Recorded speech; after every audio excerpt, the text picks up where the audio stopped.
Pour ne rien manquer, abonnez-vous maintenant. Le cinéma authentique africain, un cinéma produit par les Africains pour les Africains. FESTADO.TV Production, une société de production audiovisuelle togolaise basée à Lomé et spécialisée dans la production des films en langue. Nous disposons d'une web TV, un studio de télévision et de cinéma. Nous produisons des spots de films publicitaires, des films institutionnels, des longs et courts métrages, des séries télévisées, des documentaires. Nous utilisons les dernières innovations techniques afin d'accomplir les transcriptions aboutissant au sous-titrage ou à des doublages de voix. Pour toute information, contactez-nous sur le 93 10 22 22.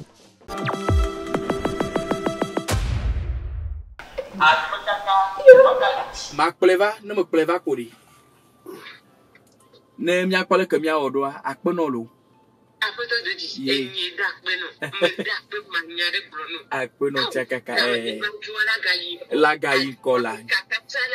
Ntoto Galatia fomela yo miela to ma do me fia o video chale nana ngani cha menano ga doka nkata mi ma de solo pour me kam.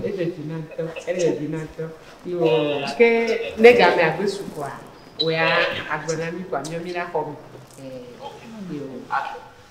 yo wesu neje binu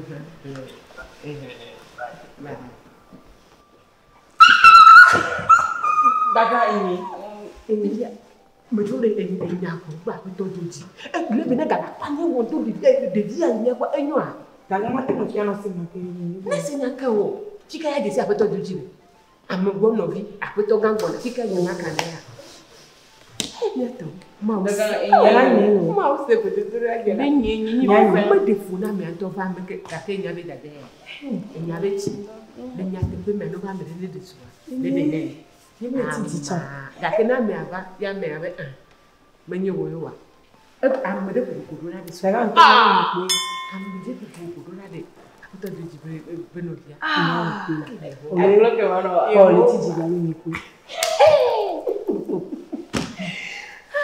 Omunyama menga omona na yini bide na so. Nuka meko kwa no. Nuka meko ho. Sinda da kujala. Daga onyama ni blonda da. Takanda de. Niko nya blonda da nya. Bona mada jolo. Hey bomlo. Bango na me. Nyo jolofu. Enyenda da. Chu medane. Yo. Ya. Ai matena ndawa. No am desore. Eke de mwa atena nyasiro. Le bene le que tata wa benya jotoro ha ko ye ne kini ke jopo ko le bele la ka nya ka fi la ka ti nya ka be do di ha papa me le no da cha me le no mo ka go nya me le nya da jollof no jollof nuka me pe jollof ori mi ya molo ko de mi vale Deli pana. Then you play. Chimachi. Et la parole je Nya sa kuku. Ego. Kuku na to la mi. Neto nya mi. Ego Africa won dada. Owa be su pour l'Égypte. Nya Africa to.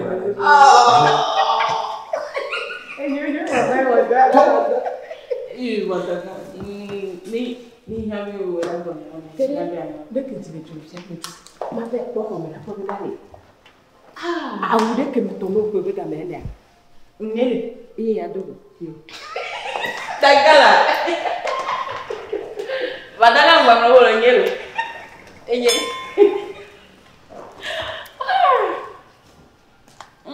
ni ko la no dodo pela dani Ikirisa na nko kwa tijolo ti sha sana Hiyo jisema hii sana huko mjini ndio ile. No.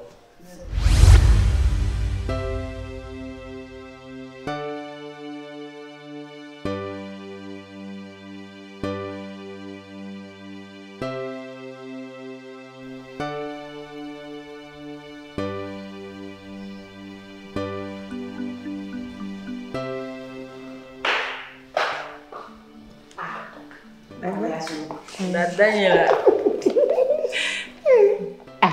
No vino ya la. Ahora.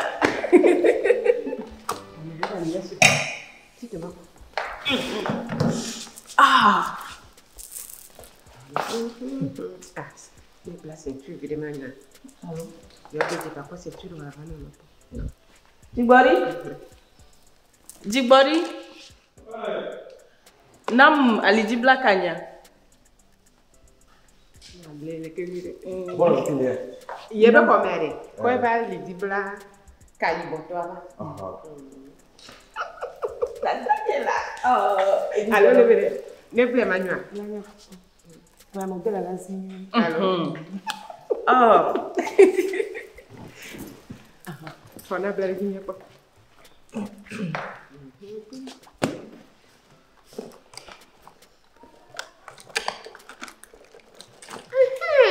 Enyo alo.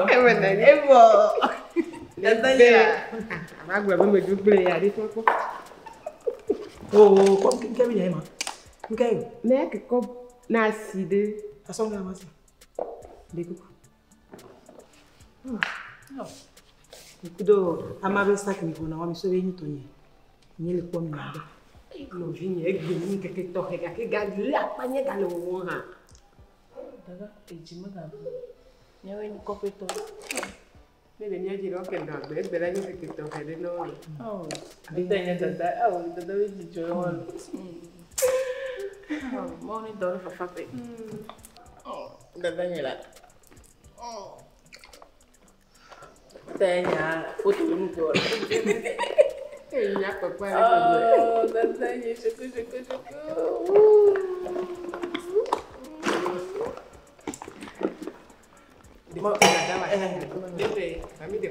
Oh, quoi faut dire? Photo de mille mois.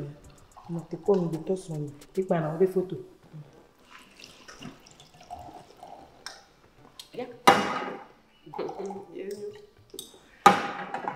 Donc quoi faut là?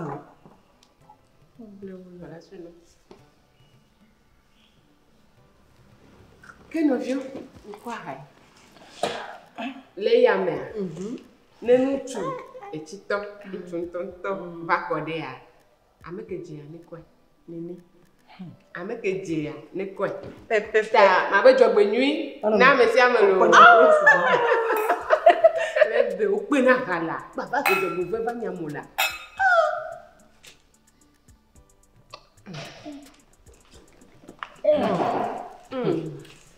Hello, ni chana me ba yi ko ja ko. Nyame no. Ni to nya be na ni. Amen. Allô.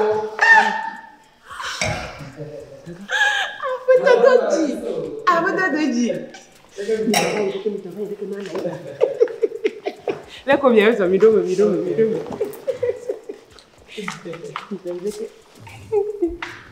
Ni sova do. Doni.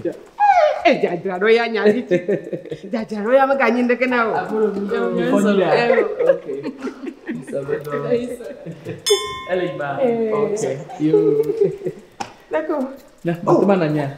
Ah wow, ya no filma. Ya te fa.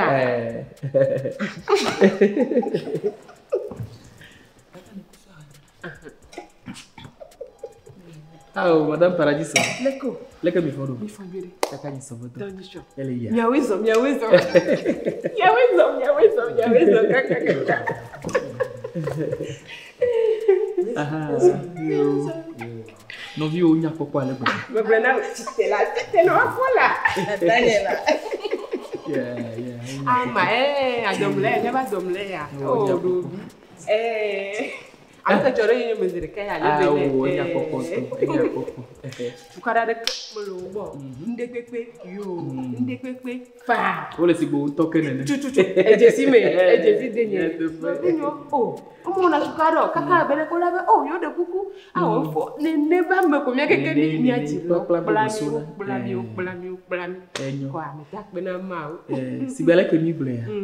Iba fodi ko me. Tutu. Nyama jibe ma hoga musugbo le mi asi. No ya srane na nyila. Oh, me asro yo di. Ame ya ejona mi. Ah. Yeto lo bodi ko na. Dibody?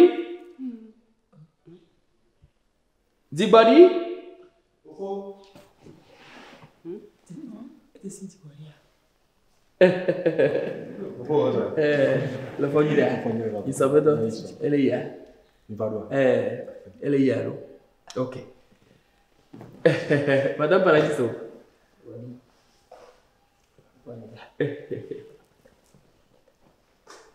Elle dit du boria. Jibori nani.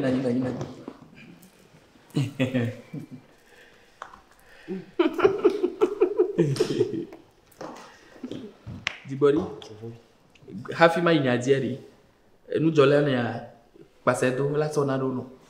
Vai, baba. Nada. Minha tem porra.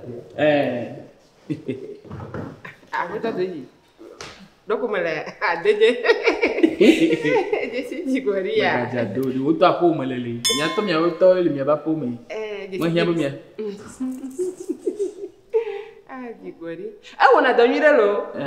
Jigori. Enye du jigori lu rabani ba odo le mia bo. Oui, toi jigori. Quand on a vu avant de tonyo quoi, jigori là kana aussi. No ase no do cho le mi. Leka odo nyi ne ya. Ebi. Jigori ya. Oui, tu kara de kemelemu. Ebi. Ta nyento cha magate na mura no khoe. Wa no do no la ko me ko. Ame bibi. Nebereka e be ba jole mi agwa. Ame sama kala be ya khoda ko ma. Ma be jigori ame nyi. Anyo. E joji ne bele ko be ame bibi wo. Devi ni de. Me ko mi se na nyi nya. Nyawa. Kwa jigori ame nyi de. Okay. Toka ona tonto. Ona do. Ewe do ero da. Gab ne so video sa. O jibori a do ona tonto lo. Na no yin to gbonya. O ona to ale gbegbe. O ona to. Ame ike ne kple ne ma. Ame chaka fu ya be ale ke bi sa mi le ka fu. Joji ne be mi. Eja me body ka je cha fine to. De ko ajo de mi ado ka ni. Oh, jiboria. Wala te de pa. Alo mi wa mo gbono fi mate kakela. Kafla. Gake mo bo do we. Kenyi be nyekwo mi la jore kameta. Ne no vi o to de. Gamo kwa. Ajo ala te yi. Gake jiboria nya mo lo na be nya gbo. Jibori la Jibori. Bana yi.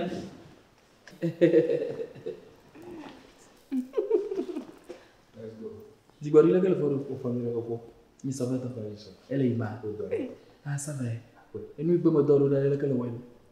Fine. O chama já me. Leke amore leke le kporo. Oh, amor mo. Yawa. Amor mo. Tanya de dio venya. No preno vinyo le bible ye amere gwa be. Jibori ma ko. Jibori ma ko de dio jo dio divinati. On to nya o to la mo boya. Ti de do nya ko. Le do ajo jino wa. Do ya. Numa ibe de mo no Egypte wa. Amo de ba no do la Africa. Apa no paradiso? Gbogbodò. Dopo. Lui tamo va fia doa. Abale ke mi blendo na. No vinye ke bo nyamo tonu wa. No nyi be vi de kai ni poko. Ko to l'Égypte. Ye mi kplo mi gble be mi achapo me a. Ye wo to le mi apo me fia. Ye nyame ke wona to le mi apo le fia. Ye nyame ke na ila no ahanye ji le fia. Ni mo jibo ma pa wi ron ko do mi anto mi nya ye ni jibori. Jibori. Ni jibori a. Jibori? Opo. Le Bénin. Jibori. Le Bénin. Le Bénin. Ni jibori. Jibori. Novi? Opo mo to la. Ikele po de tugbe o do meri. Menya be wa dada ya zo mo buto. Abe ale ke mi bula do tugbe am veri. Makaba no do tijo.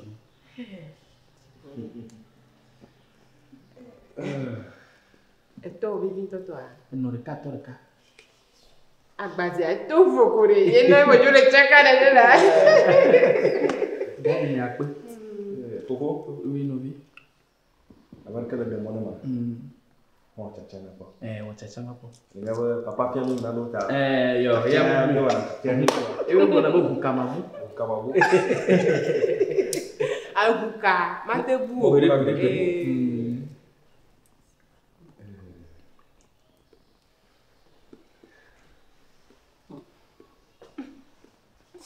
Autant d'ici là. Donc à même il y a fait une vidéo qui autant y a nous anze.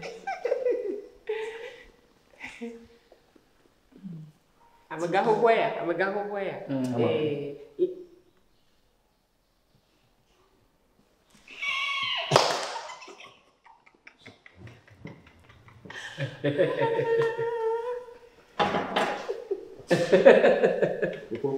No bien. Ama etua.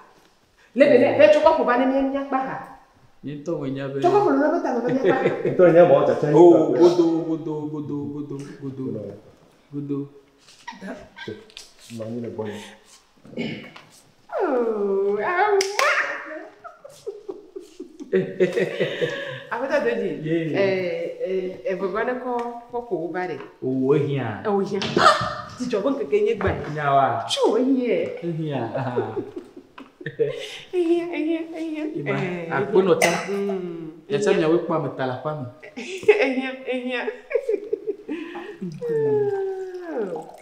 Kau ya lek. Benar deh, anak ni kuri. Inu kue ho. Ama. Opo so ami gbe le fi. Yo. Ala ni wa mojo de na. Ona gbe voy. Do nya mojo su church to nya. Auto do. Auto nya nya ko na ko ko de. We America wa pastor we. Agora Dagai bo minoti like bo minoti. Lebene. Dagai nya me gawo. Lebene. Oh, ejijoy. Oh, na no. Jibori. Narelia. Lebene nyarelia. Enye belade. Oh, e chanu viwe. Le setiano a Kenya mo desro wa yela desro. Kengboye amala ga desro. Le nia be kota ne neye. Oh, nu mama gale fiori. Egbe aji we nya yi. Iye to na ile fi atafi no vinya cha abe. Doka kokokwa oguna be no dame ya odina me amo ole ko amo bo ko me pe ne voilà doka ne so ko we asra go ni lebene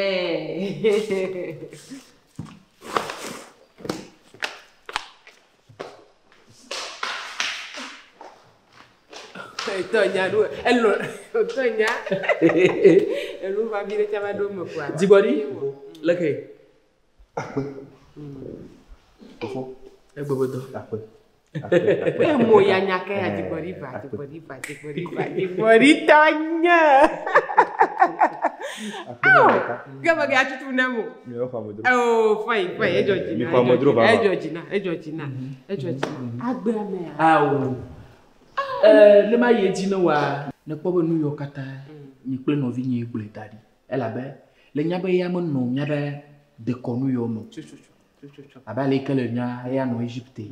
Donc un vovon le pharaon. Voilà. Pilate Ponte Pilate. Mi le vovon me kapo me vi wa de. Ye nyonwa. Ma va do chokarani. Ye mi globe le nya ame cha onya di le po de bi ye. Cinéma John Adini. Au cinéma avec dollar. Donc on va le mois où premier se fait à TV Bobede, le vie a mon produit. Ebe fofo mako yo gaila. Oh. La jova tourner cinéma la mo ba ko.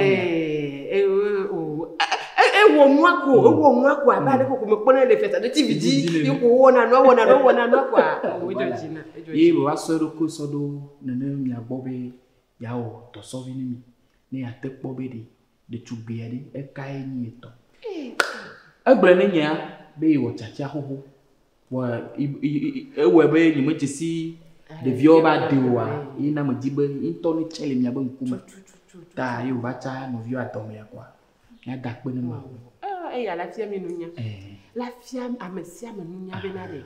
Amerike mo popo a. Me nya susu kata ye ni ba me aba. Ame ba me nya da ba tolo moto to jeri ame toy. N'a ne ouais pas. Elle a comme toi. Godo. Donc à me dire bon de peu le la seconde mère. Le jodi nous tchabe le nombre novigne ne va de novi. Oh a me fa fa. Ni to la dia dasse la blena wa ni anya me do tukare a me fa fa tu. Ke wo pre le beni akwe maso do va na bo to nya de. Yen to cha me pana mo. Ezo to cha. Le beni ko to video gba fo video. What is strategy aba buira fu me nene. Elle est strategy. Wala nya amuru cha le ne wa cha so li. What is strategy?